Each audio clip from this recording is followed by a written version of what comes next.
tenemos visitas tempraneras hoy. La tenemos a la concejala del Partido Justicialista, Jessica Garay. ¿Cómo estás, Jessica? Gracias por venir. Muy buenos días. No, gracias a ustedes por la invitación. Veníamos postergando, pero por cuestiones de comisiones y horarios y demás no podíamos, pero estamos acá. Ya está. Ya estás acá. Qué escarcha, chicos, ¿eh? Sí, Qué hoy, fresquete. ayer y hoy, ¿no? Qué fresquete. Pero bueno, acá estamos. Ya viene el invierno, no lo podemos evitar. Ya estamos. Jessy, bueno, vos originalmente, antes de arrancar tu carrera política, por decirlo de alguna manera, sos trabajadora de salud. Así es. Del Me hospital. suena raro lo de carrera política, Bueno. pero sí, bueno, ponele. Es lo que es. Bueno, es lo que Hacete es. cargo. Suena raro. Me cuesta No me acuerdo el definirme orden, de esa manera, pero sí, no arranqué en salud. Primer gestión de Walter, diciembre de 2015, arranco como jefa de programa de políticas sanitarias en la Municipalidad de Ushuaia. Era la primera vez que había un cargo dentro del gabinete con el rango más bajo, pero ya creando el área de salud y empezando a proyectar, ¿no? Que me parece que es un poco lo que el otro día quisimos resumir en un video recorriendo el centro de salud, que es eso, es una política para mí sostenida en el tiempo que pudo tener la gestión del intendente y que de esa manera fue creciendo, fue incorporando más profesionales, más recursos, más prestaciones para la comunidad y es un poco eso, ¿no? Bueno, arrancamos, creamos el área, primero identificamos, porque para tener un diagnóstico primero hay que claramente haber hecho un trabajo territorial. Año 2014-2015, gobierno de Cristina Fernández de Kirchner, Walter concejal, empieza a gestionar los camiones sanitarios, mal dicho, pero unidades sanitarias móviles que recorrieron varios barrios de la ciudad, no solamente Ushuaia, todo el Río Grande, recuerdo en aquel momento, y ahí los indicadores empezaron a mostrar claramente que había una necesidad de acceso a la salud, ¿no? Que la gente, había una barrera que no estaba pudiendo pasar, y es ahí cuando, después se ganan las elecciones y se define empezar a crear y armar el área de salud. Pero bueno, había que empezar desde abajo, ¿no? Primero identificando que había un problema, creando el área dentro del gabinete y de la propia estructura municipal y empezar a trabajar para eso. Lo primero que hicimos en 2016 fue formar promotores territoriales de salud. Me acuerdo. Porque lo primero que tenés que hacer es tener el recurso humano para ir en búsqueda de... y de a poquito empezamos a armar un equipo interdisciplinario con perfil comunitario. En ese momento no teníamos recursos, no teníamos nada, no había edificio, no había unidad, no había nada. Éramos nosotros. Claro. Y lo que hicimos fue empezar a recorrer los barrios, atendíamos en las sedes barriales, centros comunitarios, en la casa de la vecina, que era el comedor más grande, arriba en el Dos Banderas, bueno, ahí atendíamos. ¿Y ahí no hay algunos barrios que a los que de a poquito se fue constituyendo como una salita de salud? Eso fue en Andorra, pero fue gestión, con la misma lógica fue gestión provincial. ¿Te acordás que se crea la posta de Andorra ahí? Que en realidad fue así, el equipo de salud del CAPS número 1, muchos años antes, cuando empieza a trabajar en Andorra, empieza a atender en el quincho de, a ver si ustedes recuerdan, del profe... no me va a salir el apellido ahora, empiezan a atender en un quincho del barrio, y la necesidad de atención era real. Bueno, con esa misma lógica, ¿no? Cuando uno empieza a trabajar por ahí en los barrios con menor cercanía a un centro de salud o al propio hospital, empezás a identificar un montón de situaciones. Luego de eso, Walter toma la decisión de comprar la primera unidad sanitaria por administración, obviamente propia, que quede como recurso de Ushuaia.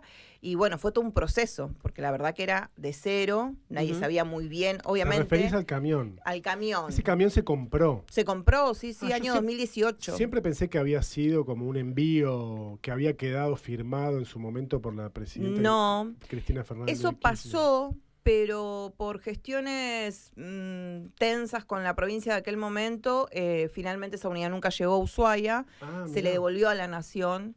Esa unidad, Walter, por eso digo, año 2018, toma la decisión de comprar una para el municipio de Ushuaia y empezamos a trabajar en ese proyecto de cero. Obviamente, uno tiene compañeros en todo el país, tenía compañeros en ese momento que habían estado dentro del Ministerio de Salud de la Nación y gracias a ellos pudimos técnicamente ir avanzando. Claro, organizar esa estructura. Pero es como de cero, porque la verdad que fue todo un proceso casi de 1 año y medio, llevarlo adelante, que finalmente llegue a Ushuaia. Imagínense todo lo que fue trasladarlo, aduana, todo lo que ya sabemos que sucede cuando uno necesita traer algo específico a la isla. Pero bueno, se logró, la unidad empezó a recorrer también los barrios de la ciudad, como el equipo, pero hoy con una estructura distinta, teníamos equipo de oftalmología, la unidad sanitaria vino totalmente equipada. y era darle un pasito más de jerarquía también a ese equipo de salud. Y bueno, hoy ver inaugurado el centro de salud, el primero, es un orgullo. Imagínense, yo estaba feliz, iba recorriendo los pasillos y entraba a los consultorios y estaba feliz porque la verdad que uno vivió el proceso de crecimiento y de proyección en esta política en particular que me ha tocado a mí, y ve todo el equipo también cómo ha crecido en ese proceso y ha ido acompañando todas las etapas, ¿no? Ujú. El funcionario puede ser, hoy es uno, mañana es otro, la verdad que todos somos parte de un proyecto político y nuestros lugares pueden ir rotando, pero hay un equipo de base que está hace muchos años y que viene acompañando todo ese proceso y que es parte del equipo de salud de la gestión del intendente, ni más ni menos que eso. Entonces, la verdad que ellos muy contentos también, me gustó escucharlos el otro día, lo sienten muy propio y eso está buenísimo, me parece. Claro. Nos decía la otra vez el subsecretario de Políticas Sanitarias, creo que no quiero decir mal el cargo, Pablo Pelle, que, bueno, hay un turnero web, digamos, o sea, cuando lo largaron, explotó la demanda, claro, claramente. que empezaron a tener mucha demanda. Sí, tenían como ya 1.200 Sí. turnos otorgados. Impresionante Sí. el primer día. Bueno, Sí. eso, me parece que eso sigue identificando que hay una necesidad. A ver, que también hay que decir otra cosa. No quiere decir que los centros de salud funcionan mal. Al contrario, tengo que decir que con el tiempo se han ido consolidando esos equipos de salud del primer nivel de atención. Lo cierto es que en salud De nunca hecho, la demanda... cada vez atienden más demanda. O sea, quiere decir, más demanda especialidades. incluso de segundo nivel, Claro. por falta de espacio, están en los CAPS, pero por eso digo, no es que eso funcione mal o que no se dé abasto. La realidad es que en salud nunca vas a estar totalmente satisfecho con la demanda. De hecho, no alcanza el público, no alcanza el privado. Entonces, tiene mucho que ver con eso. Vos sabés, Jessica, porque ahora ya te toca más desde un punto de vista del Consejo Deliberante, pero me imagino que ha habido también mucha conversación con el Ministerio de Salud vinculado a, quiero poner un centro, ¿dónde lo pongo? ¿Qué especialidades? Digo, porque la política sanitaria, o sea, la salud en realidad, por constitución es una competencia provincial. Ujú. Que tiene que ser regulada por la provincia, Sí, quiero claro. decir, ¿no? Entonces, imagino que ahí, porque además el intendente en la apertura de sesiones hizo una mención especial a Di Giglio, Ujú. ¿se trabajó bien con la provincia para poder poner el centro? Mira, no participé en primera línea, digamos, de estas charlas, pero sí sé que estuvieron, lo he escuchado en reuniones hablar al doctor Pese, y sé que estuvieron y que existieron. Sí, obviamente, la provincia es la que fiscaliza, controla y habilita todos estos espacios. Entiendo que en ese sentido, no solamente la provincia entendió que este recurso se sumaba al sistema como ayuda y complemento, sino que, bueno, en algún momento las cosas van a suceder, digamos, ¿no? En Río Grande vienen con un proceso más largo sobre el primer nivel de atención. A nosotros nos llevó más tiempo, obviamente. Para no todas las gestiones es prioridad. Cuando Walter lo identificó, porque había un indicador en el territorio que decía, la gente no llega a atenderse, necesita hacerse la mamografía, necesita el PAP, bueno, lleva un proceso y un tiempo. Es una decisión y también es inversión, ¿no? Es mucha Claro. inversión. Entonces, me parece que tiene que ir acompañado, pero entiendo que esas conversaciones estuvieron, que se avanzó en buenos términos. Lo vi juntos a Pablo y a Di Giglio, creo, hace Sí. unos días. Sí, Digo, sí, Di Giglio- me Se parece recorría que... Ella también por misma el nos centro de contó que salud. estuvo acá visitando Ujú. a nosotros y que había estado recorriendo. Me parece que habla también eso de una madurez de técnica y política en varios sentidos. A veces uno ha estado mejor o peor con la provincia, con distintos gobiernos también, pero bueno, son tensiones naturales que se van dando, ¿no? Todos defendemos, no sé si distintos intereses, pero sí queremos que a las gestiones les vayan bien. Y la verdad que cuando me ha tocado a mí, cuando uno no pudo avanzar en esa articulación con la provincia, avanza igual, porque te lo demanda la comunidad. A la comunidad no le Ujú. importa cuán bien vos te llevas con la ministra, si la ministra te recibió o no te obvio. recibió. Digamos, uno está para resolver los problemas a la gente, entonces dentro de eso uno avanza. Excelente. También, bueno, había algunas reuniones ya yéndome de la parte de salud, Bueno. que igualmente es un tema que va a seguir demandando porque recién empieza, entonces también hay que ver cómo funciona. Por lo pronto ya lo de los turneros está buenísimo, Ujú. Está que son dos buenísimo. cosas, que es WhatsApp y además la web, que ya es un montonazo. Pero bueno, también se estuvo trabajando con el tema de policía municipal en comisión. Y bueno, contanos qué sucedió ahí. Venimos y cuál es la trabajando- demanda también, ¿no? Venimos trabajando en todas las comisiones, bastantes temas en general, a muchos asuntos que quedaron por ahí pendientes del año pasado. A uno le parece siempre que el año arranca y decís, uy, qué largo todo lo que vamos a hacer este año, y cuando te diste cuenta llegaste a octubre, noviembre, listo, chau, ¿viste? Estamos brindando de vuelta. pasa muy rápido, esto también, los feriados y demás. Venimos trabajando en todas las comisiones bastante, porque la idea es poder sacar debatir primero los asuntos y sacar todo lo que podamos, porque no solamente son herramientas para un ejecutivo, sino en muchos casos son necesidades de distintos sectores de la comunidad, asociaciones, clubes, vecinos, distintas instituciones. Entonces, la verdad que está el compromiso, entiendo ahí, por parte de todos los concejales y las concejalas, de ir trabajando. Policía Municipal la semana pasada trabajamos varios temas.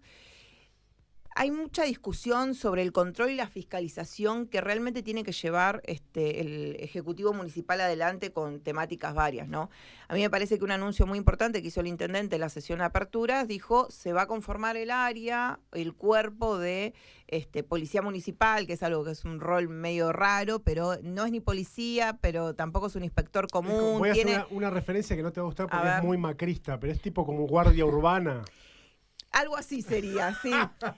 Sí, más o menos. Claro, porque es una cosa, un híbrido en el medio, ¿viste? Claro. No es ni una cosa ni otra, ejerce Claro. un poco el rol, pero hasta ahí, bueno. Pero creo que es algo que realmente es necesario pensar en este cuerpo de inspectoría, si querés, formado, que las áreas lo tienen, pero son muy específicas. Digo, bromatología tiene sus propios inspectores, comercio tiene los propios, Claro, de transporte, control. digo, están todos, cada uno en su temática, y creo que hay algo generalizado que necesita la ciudad, que es el control en general de todo lo que pasa. Yo siempre decía, la Secretaría de Gobierno es, la verdad, una secretaría muy grande y que si uno se pone a pensar, todo lo que está en movimiento hoy en la ciudad tiene injerencia con esa secretaría. Claro. Entonces, es súper compleja, la verdad. Pero bueno, la demanda de la comunidad está. Hay algo que se escucha permanente, que es más control, ¿no? Pero Bueno. y de todos los concejales y los distintos sectores. De hecho, la Cámara de Comercio, cuando ha estado, lo ha dicho, las cámaras en general. Por haber estado del otro lado, también he expresado que todos pedimos los controles, pero cuando le tocan al otro. Claro. Cuando el control me toca a mí, no me gusta tanto, ¿viste? Porque yo he escuchado comerciantes decir, tienen que controlar, Ahora, cuando le caíamos al comercio, pero no porque le caíamos a propósito, porque en la ronda tocaba la inspección y lo teníamos que inspeccionar y teníamos que hacer la multa y teníamos que decomisar mercadería, éramos ¿viste? Éramos Claro. mil cosas. Tal cual. Entonces digo, bueno. Pero no controladores. Claro, entonces ahí hay algo discursivamente que yo no digo que sea hipocresía, pero hay algo que tenemos en lo discursivo, una contradicción en sí misma. Todos queremos más controles, pero cuando le toca al otro. Cuando ese control me toca a mí, Claro. ¿viste? Bueno, pasan esas No, cosas. y aparte también está la mirada de, es para recaudar. Y en parte es necesario recaudar. Respecto a eso también, o sea, se habló Sí, el pero tema. si estás en recaudación. regla, Sí. No hay nada que no recaudar. hay nada que recaudar. No, tal Pagas cual. tus impuestos, tu patente, Claro, tu seguro, estamos todo bien. estamos en regla. El tema recaudación también es un tema que viene ahí como... Sí, no ha surgido hoy en estas últimas discusiones, al menos en el Consejo, como una impronta, digamos, el Ejecutivo quiere recaudar, o todo esto lo hace porque necesita guita. La verdad que no, me parece que también esa discusión ya está medio obsoleta, digamos, entendemos que no se hace para recaudar, se hace para controlar, que son los controles también son preventivos, y la verdad que cuando uno empieza a ver, ¿no? Como algunos accidentes los fines de semana, como que se empiezan a repetir y vos decís, che, hay que reforzar, no solamente la MUNI, digo, acá es varias instituciones que trabajan en la seguridad de la comunidad, digo, está la policía, Sí. Claro. lo puede hacer la Agencia Nacional de Seguridad, la Policía Federal, la Gendarmería, digo, Sí. somos varias instituciones que trabajamos con el mismo objetivo, entre otros. Ujú. Jessica, a ver si me sale. ¿Cómo hace un ejecutivo municipal para, a una demanda de mayor control, en donde yo creo que a veces todos tenemos un poquito un enano fascista ahí que queremos que la mano sea dura? ¿Cómo hace un ejecutivo municipal que tiene una impronta que no es de la mano dura para contentar a la ciudadanía que está pidiendo, como decías vos, más control, sin caer en levantar gente de un banco de una plaza, que es lo que pasaba con la Guardia Urbana en la ciudad de Buenos Claro, Aires? digamos, no, bueno, eso nosotros... Digo, con las motos me parece que pasan dos cosas. Es cierto que hay una situación que hay que ordenar un poco, además por la propia seguridad de quienes conducen las Totalmente. motos, que muchas veces son pibes muy jóvenes, que antes tal vez en otro país que supimos conocer se compraban un vehículo y ahora no llegan al vehículo, entonces van a la moto, pero se pone en riesgo, bueno, está bien ordenarlo, pero también me parece que hay una mirada un poco segregacionista sobre el tipo de sujeto que maneja la moto, ¿no? ¿Cómo se hace para, controlar la situación, que abusen el casco, que tengan los papeles, que no anden haciendo wheelie en cualquier lado, sin caer en una cosa completamente punitivista? Mira, pienso dos cosas. Yo presenté un proyecto, hay un asunto hoy en tratamiento, que es esto, sobre las motos, los cascos, la carga de combustible en las estaciones de servicio. Hoy, finalmente si aprobamos este proyecto de ordenanza, quienes tengan su motocicleta y van sin casco a la estación de servicio no podrían cargar combustible. Vos decís, ¿es la solución? No, pero es una barrera más. Claro. No es la solución total y absoluta, es una barrera más. Por un lado pienso eso, que hay que controlar, que hay que ordenar, que es cierto que antes el que tal vez se compraba ese, no sé, el autito usado, el Gol, el Corsita, su primer autito, hoy no accede. No. Y hoy es más fácil probablemente que también se mandaban acceder. sus macanas. Está bien, no importa. Voy a la Andaban cuestión de los pisteando, costos. se creían. Hoy acceden a la moto, Claro. La moto es un medio de transporte para ir a trabajar también en muchos de los casos. Y sobre todo lo pensamos por la seguridad de esa persona, ¿no? Y como vos decís, Gonzalo, las estadísticas marcan que el gran porcentaje de accidentes lo tienen jóvenes, adolescentes. Digo, no, el tipo de 45 años no es el que choca con la moto. Lamentablemente, me parece que hay que trabajar fuerte en la conciencia de esos chicos, pero eso por un lado, por lo institucional, y después te quiero decir otra cosa que también surgió como debate la semana pasada. Está pasando algo socialmente que no podemos no identificarlo, que hay un poco un descontrol de lo que hago, de lo que digo, de lo que pienso, de lo que manifiesto. Digo, si a nivel nacional tenemos un presidente como Javier Milei, que hoy lo escuchaba en las notas que hizo con Fantino ayer, y digo, por Dios, basta, saquen esto del aire, dejen de consumir. El tipo dijo, bueno, sí, perdón, salgo del tema, pero lo quiero dar como ejemplo porque lo estaba escuchando hace una hora en mi casa. Pasa, sí. El presidente desayuna ginebra de la Nación diciendo, el que aumente los precios, no como el hombre de la despensa, los supermercados, lo de barrio, y especulen y no vendan nada, bueno, que se metan todos los productos y toda la mercadería en el culo. Y yo digo, es el presidente de la Nación. Sí. Entonces, de ahí para abajo cualquier cosa. Claro. De ahí para abajo esperen cualquier cosa. Y esto, ¿por qué lo digo? Porque hay cambios de comportamientos sociales, digamos, y eso lo identificamos todos. Miren, hay algo que yo le vengo diciendo a algunos compañeros y compañeras hace un tiempo, que es, en las marchas, antes, es cierto, la gente paraba con el auto, pasaba toda la marcha. Vos veías que adentro del auto, ¿viste? No te saludaban, pero se acordaban de tu familia, qué sé yo, ¿verdad?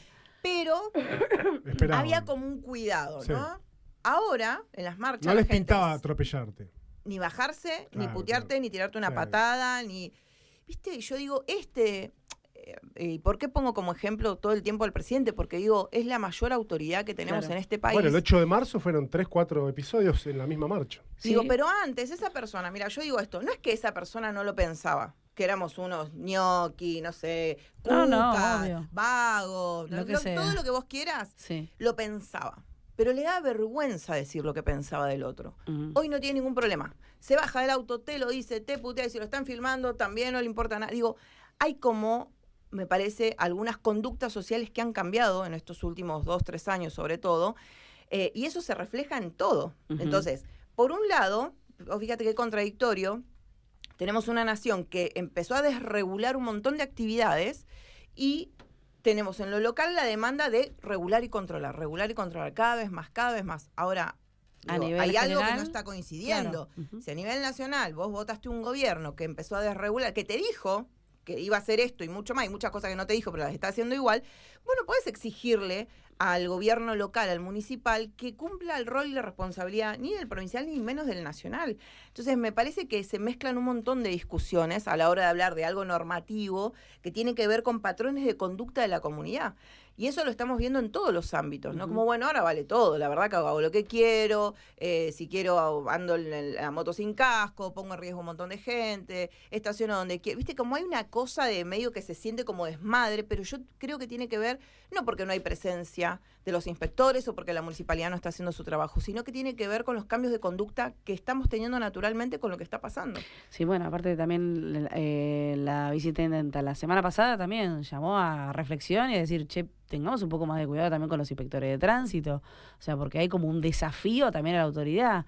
Entonces es como que lo que decís, bueno, se contrapone, es como de un lado se ven marchas multitudinarias en Buenos Aires, muchísima policía, muchísimo control, y de repente a nivel, no sé, local, provincial, es un desmadre, o sea, la policía o quien controla no tiene autoridad. ¿Eso es algo que se está charlando? O sea, que ¿se evalúa o no? No lo hemos planteado, yo no lo he analizado al menos en esos términos, por eso digo, me parece que hay algo que está pasando socialmente que incluso, mira, te diría que ya excede la política, ¿no? Porque por ahí hay una cosa de que todo lo que nos pasa se lo responsabilizamos a la política. Y la verdad que no, que el comportamiento de mis hijos, adolescentes en la calle, en la vía pública, claro, la política no tuvo mucho que ver. O mi comportamiento como adulto arriba de un vehículo, viste que ahora me enojo, toco bocina. No terminó el semáforo de ponerse en verde, que ya está el quinto, sexto auto de atrás de la fila tocando bocina. Entonces digo, hay como una aceleración de toda la sociedad que me parece que se va representando de esta manera, ¿no? Por eso creo que, y lo dije en la comisión, hay muchas cuestiones que tenemos que volver a charlar y debatir entre todos. No sé si es nuevamente un pacto social, como en algún momento una líder lo dijo, sino que volvamos a repensar las prácticas como comunidad, porque no sé si está muy bien esto que está pasando. ¿O dónde terminamos? Digo, ¿cuál es el límite? ¿Cuál es el límite? El vecino que subió la música demasiado, a mí no me gustó, hubo un caso en Buenos Aires, voy y le pego un tiro, digo, no hay límites hoy, claro. ¿Entendés? Entonces me parece que eso es en lo que efectivamente tal vez quienes tenemos la voz, los medios de comunicación, y tal vez quienes somos representantes de algún sector de la comunidad, empezar a un poco a hablar de esto, ¿no? Como, no vale todo. En este concepto de libertad, la libertad no es hago lo que quiero, no vivimos en anarquía. Entonces, me parece que hay algunas cosas que hay que volver a hablar. Jessica, parte de este ordenamiento tiene que ver con los food trucks serían, ¿no? Sí, carritos gastronómicos. Gracias. Para doña Marta que está en la casa, que no entiende mucho inglés. Tan colonizado estoy que mi cerebro dijo, pensalo en inglés. Claro.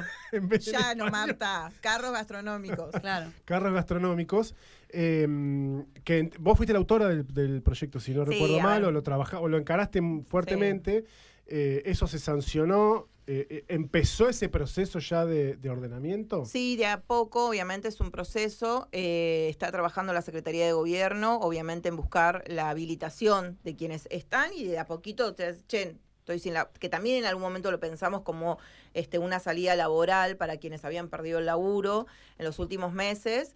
Es un proceso, los carros algunos hay que adaptarlos, lo digo porque lo contó el secretario de Gobierno el otro día, un poco para que sepan todos los concejales también en qué proceso vienen. Había carros que había que adaptarlos a la norma, había algunas cuestiones de seguridad que había que modificar para que estén en condiciones. Vienen haciendo ese proceso. La realidad es que lo que se busca es que nadie se quede sin laburar, pero en las condiciones que la norma lo establece, ¿no? Y yo lo hablaba hace unos días en la Cámara de Comercio, que nos reunimos un poco para evaluar, las ordenanzas que se habían aprobado el año pasado, cómo va ese proceso de implementación y viendo también en conjunto qué estaría faltando para trabajar para adelante.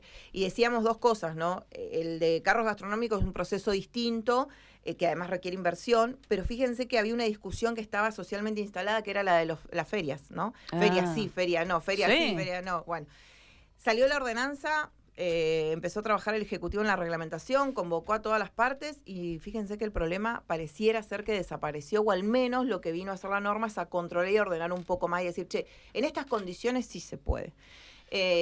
Obviamente, carros gastronómicos es otro proceso, está trabajando la Secretaría de Gobierno con el sector y nada, en búsqueda de esas habilitaciones finalmente, ¿no? Pero me parece que es un paso que teníamos que dar. A veces uno le da miedo los cambios, ¿no? Porque siempre tenés miedo, al desmadre en el buen sentido de la palabra, que esto se te vaya de las manos y no puedas controlar y no puedas fiscalizar. Pero creo que como destino turístico era algo que estaba pendiente para desarrollar, que son los carros gastronómicos. No hay ninguna ciudad turística que vayamos que no hay un carro, con comida local, ¿no? La comida callejera hoy ya es un hecho, o sea, Esta es parte de la idiosincrasia, de la cultura. Ahora, ¿estos carros tienen que estar sí o sí en un espacio, es parte de la norma? ¿O pueden ir rotando? Porque veo que algunos tiene que determinar la Secretaría de Gobierno. Eso está por reglamentación. Puede poner uno o más lugares y después tienen esa opción de rotar. Por ejemplo, no sé, pienso en alguna fiesta grande de la ciudad. Los carros con autorización podrían trasladarse a ese sector para trabajar. Es la idea, ¿no? Que puedan estar fijos en un lugar determinado que establece el Ejecutivo y si no, pueden moverse también.